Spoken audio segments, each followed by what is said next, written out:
ni mtu ambaye anastahimili mambo, mustahimilivu mtu huyu.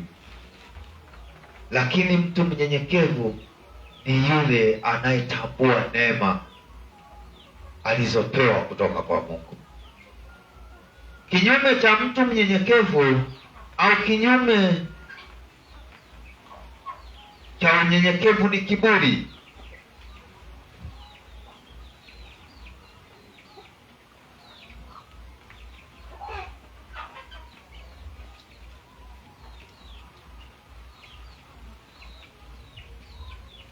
Kinyume cha unyenyekevu ni kukosa adabu.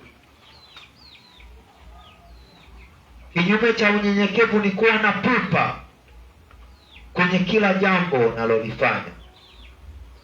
Nao ni mmoja wa uovu unaomchukiza Bwana.